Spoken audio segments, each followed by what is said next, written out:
Wanita berbaju putih menutup matanya. Dalam sekejap, aura takdir yang tak terhitung jumlahnya melintas di depan matanya, berkedip terus-menerus, mencoba melihat sekilas pemandangan sebenarnya sebelumnya. Namun, yang mengejutkannya adalah tidak peduli bagaimana penampilannya, dia hanya bisa melihat potongan-potongan gambar kemarahan yang sesekali muncul dari leluhur Sadoklan. Sedangkan untuk gambar lainnya, dia tidak dapat melihat apapun. Bahkan ketika dia mencoba mengaktifkan asal-usulnya sendiri untuk memata-matai adegan sebelumnya, ketika dia ingin memata-matai adegan dua orang yang bertarung melawan leluhur klan bayangan, dia tiba-tiba merasakan krisis datang padanya pikiran. Jangan mengintip. Tubuh halus wanita berbaju putih itu sedikit bergetar, seolah-olah dia dipukul dengan keras oleh sesuatu yang hampa. Matanya tiba-tiba terbuka, mulutnya terbuka, dia bernapas berat, dan dadanya naik turun dengan hebat. Ini tidak bisa dimata-matai. Wanita berbaju putih itu tersentak, dengan kengerian dan teror yang tak dapat dijelaskan di matanya. Jika dia bisa memahami kengerian besar yang akan dia temui ketika dia secara langsung menghitung nasib Qin Chen sebelumnya, maka sekarang dia masih memiliki perasaan ngeri yang luar biasa hanya dengan melihat kembali adegan sebelumnya melalui medan perang, yang pasti menyebabkan ketakutan yang luar biasa di hatinya. Kekuatan macam apa ini? Kapan saja, sepanjang waktu, ia menghalangi rahasia surga. Bahkan seseorang yang sekuat aku, pengontrol jalan takdir, tidak dapat menemukan petunjuk sedikit pun. Jika tidak, akan ada bencana di jalan, dan usia tua tidak akan diketahui. Wanita berbaju putih itu ngeri.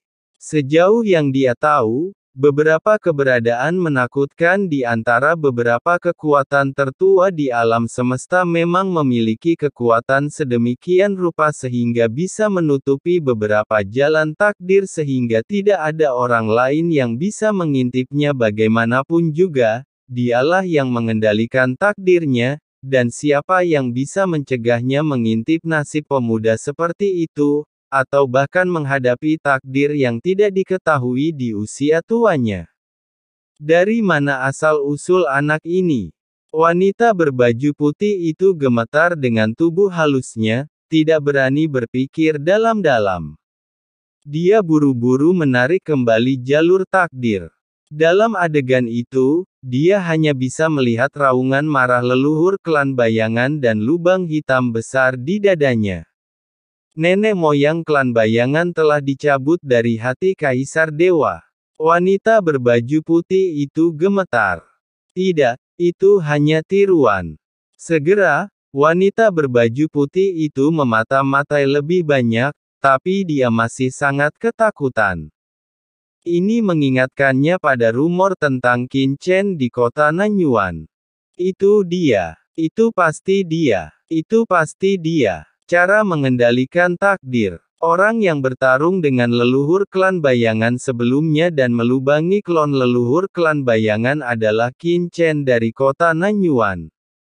Saat ini, wanita berbaju putih akhirnya memastikan bahwa orang yang telah berperang melawan leluhur klan bayangan di sini dan memahami jalan takdir adalah Qin Chen yang telah mendapatkan peta jalan takdirnya. Dengan tingkat budidaya Kaisar Puncak, saya bisa bertarung melawan Kaisar Dewa yang kuat. Terlebih lagi, dilihat dari aura di sekitar medan perang, tampaknya nenek moyang klan bayangan tidak memanfaatkannya. Keputusan awal saya di Laut Semesta Selatan adalah memang benar. Bayi wanita itu terkejut dan bahagia. Saya senang saya membuat keputusan awal. Jika dia memutuskan untuk putus dengan Qin Chen, dia tidak bisa membayangkan hasilnya sekarang. Setidaknya, dia tidak akan bisa menghancurkannya sampai mati semudah yang dipikirkan para tetua dari 3 klan.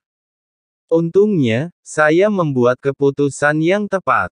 Itu tidak benar. Wanita berbaju putih itu tiba-tiba mengangkat kepalanya dan menatap langit yang tak berujung, matanya tiba-tiba menjadi bertekad. Taruhan yang aku pasang sekarang tidaklah cukup.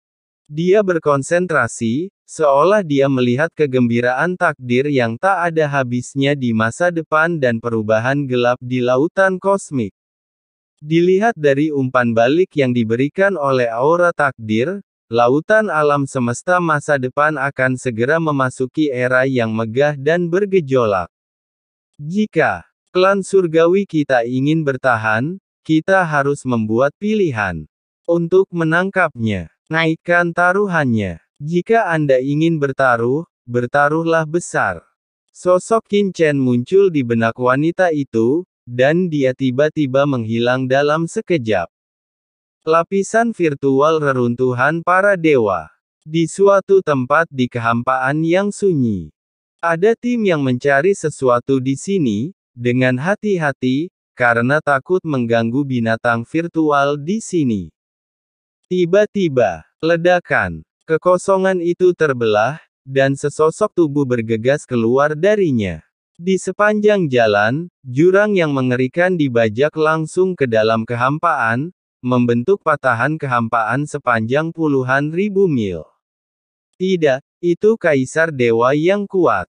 Siapa itu? Tim itu ketakutan dan buru-buru bersembunyi, ketakutan karena auranya begitu menakutkan dan sangat menyedihkan, membanjiri dunia ke segala arah. Dua bocah nakal, aku akan bertarung denganmu sampai mati, ah. Begitu sosok hitam ini keluar, dia meraung, mengaum ke langit, aura hitam tak berujung meledak, dan kekosongan dalam jarak 1.000.000 mil langsung terbakar, keras seperti yang langit runtuh. Nenek moyang klan bayanganlah yang melarikan diri dengan panik. Di bawah aumannya, beberapa puncak gunung runtuh di kejauhan, membuat khawatir beberapa binatang virtual di dekatnya.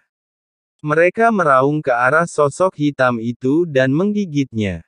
Keluar, bayangan hitam itu meraung, meninju, dan dengan keras, beberapa binatang virtual segera terlempar. Dampak mengerikan dari kekuatan Kaisar Dewa langsung membuka celah yang tak terhitung jumlahnya di tubuh binatang virtual ini, tapi ini binatang virtual masih cukup berani untuk menerkamnya tanpa takut mati. Kalian binatang hantu sedang mencari kematian. Bayangan hitam meraung, dan api bayangan yang tak berujung turun, berubah menjadi dunia, menahan binatang hantu, dan api bayangan yang menakutkan menyala, membuat A mencibir. Sambil mencibir, dia mengulurkan tangannya, seperti dua cakar tajam, dan menusukkannya ke tubuh binatang virtual, dan menariknya dengan kuat. Sambil mencibir, binatang virtual itu terkoyak di tempat, dan darah hitam berceceran dan jatuh ke bayangan hitam, langsung membakar lubang-lubang kecil. Aura gelap yang tak terlihat meresap ke dalam tubuh leluhur klan bayangan. Dia mengangkat pisaunya dan menjatuhkannya dengan kepulan. Area yang terbakar segera terpotong dan menghilang ke dalam kehampaan di bawah aura gelap. Dengan kekuatan Void Beast terkutuk ini, makhluk-makhluk kuno itu saat itu harus membangun alam Void seperti itu, jadi mengapa repot-repot? Leluhur klan bayangan meraung, matanya merah darah, dan dia mengambil tindakan berulang kali, membunuh yang tersisa Void Beast di tempat. Itu meledak, tetapi tubuhnya juga terbakar dengan celah, dan dia harus meninggalkan dan memotong dagingnya. Dia merasa terlalu sedih. Dikejar seperti ini oleh dua kaisar puncak memenuhi hatinya dengan depresi yang tak ada habisnya. Kita harus menemukan cara. Mata leluhur klan bayangan berkedip, jika kamu tidak bisa mengandalkanku sendirian, carilah orang lain. Leluhur klan bayangan berpikir dalam hati itu semua karena Qin Chen.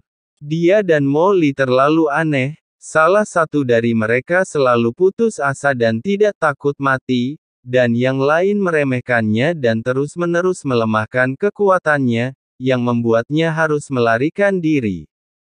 Jika ada lebih banyak orang yang membantuku dan menahan salah satu dari mereka, dengan kekuatanku, aku mungkin bisa menghancurkan mereka sampai mati.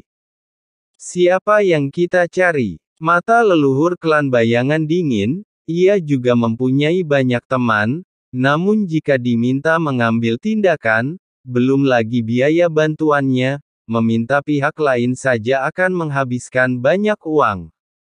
Di lautan kosmik, bahkan di antara teman-teman raksasa, mereka harus membagi kepentingan mereka dengan baik. Ya, tiba-tiba, leluhur klan bayangan teringat akan sosok di benaknya. Leluhur masyarakat naga hitam. Ya, itu dia. Pertarungan leluhur masyarakat naga hitam sebelumnya dengan Molly membuat keributan besar di reruntuhan para dewa. Berbeda dengan pertarungan sebelumnya, yang terletak di lapisan dunia virtual, tidak banyak orang yang melihatnya, tetapi perkumpulan naga hitam pengejaran leluhur terhadap Molly terjadi di luar reruntuhan para dewa tidak hanya dilihat oleh banyak orang, leluhur perkumpulan naga hitam bahkan mengeluarkan perintah buronan sendiri. Jika kita bergabung dengan nenek moyang masyarakat naga hitam, kita tidak perlu membayar lebih. Nenek moyang masyarakat naga hitam akan langsung bertarung satu sama lain. Itu dia. Sangat gembira di dalam hatinya, dan dengan raungan, dia melangkah maju, sosoknya dalam sekejap, menghilang dalam sekejap. Di kejauhan, tim yang bersembunyi di sini berjalan keluar dengan hati-hati, dan mereka semua menghela nafas lega. Nenek moyang klan bayangan akhirnya pergi. Hanya saja pemikiran di benak mereka belum menetap. Api bayangan tiba-tiba muncul di kehampaan, dan api bayangan ini tiba-tiba menyala di sekelilingnya, mengelilinginya dalam sekejap. Tidak, leluhur klan bayangan, selamatkan hidupmu. Boom! Dalam nyala api yang tak berujung, jeritan melengking terdengar. Ketika api padam, tempat itu kosong, tidak ada yang tersisa, hanya beberapa harta karun dan senjata yang tersisa dan menghilang dengan tenang. Lapisan dunia maya. Kabru terbang antara langit dan bumi, berperilaku sangat baik. Di punggungnya, Qin Chen dan Mo Li duduk bersila. Dua kekuatan tak kasat mata dengan cepat menyebar ke keduanya. Jari-jari Mo Li berevolusi sedikit demi sedikit. Setelah waktu yang tidak diketahui, seluruh telapak tangannya menjadi hitam pekat, dan aura berdebar menyebar. Hahaha, Qin Chen, telapak tanganku telah berevolusi dengan sukses. Molly berdiri dengan penuh semangat, meninju, dan dengan keras, sebuah lubang gelap terbuka di kehampaan di depannya, sama menakutkannya dengan jurang maut. Kabulu menciutkan lehernya karena ketakutan dan terbang dengan kepala terkubur kesakitan. Bagaimana denganmu, Qin Chen? Molly menoleh dan melihat telapak tangan Qin Chen, dan terkejut, Qin Chen, mengapa kamu hanya berevolusi satu jari? Tidak ada kemajuan sama sekali. Ini bukan sepertimu. Molly tercengang. Yang lain tidak tahu, tapi dia bisa tahu sekilas bahwa Qin Chen masih memiliki satu jari dengan struktur jurang, dan sisanya tetap tidak berubah. Apa yang dia lakukan selama ini? Malas. Tepat ketika Molly bingung, mata tertutup Qin Chen tiba-tiba terbuka, dan senyuman muncul di sudut mulutnya. Selesai. Qin Chen langsung berdiri. Klon sumber bayangan. Ada desas-desus, dan sosok Qin Chen tiba-tiba kabur, dan hukum jalur bayangan yang menakutkan tiba-tiba menyebar dari tubuhnya. Saat berikutnya, seluruh tubuh Qin Chen terbelah. Aura kedua patung ini memancarkan aura yang membuat jantung berdebar-debar di saat yang bersamaan, dan mustahil membedakan yang benar dari yang salah. Astaga! Mata Molly membelalak, Dan mulutnya begitu besar sehingga dia bisa memasukkan sebutir telur ke dalamnya. Kapan orang ini diam-diam mengolah semua klonnya?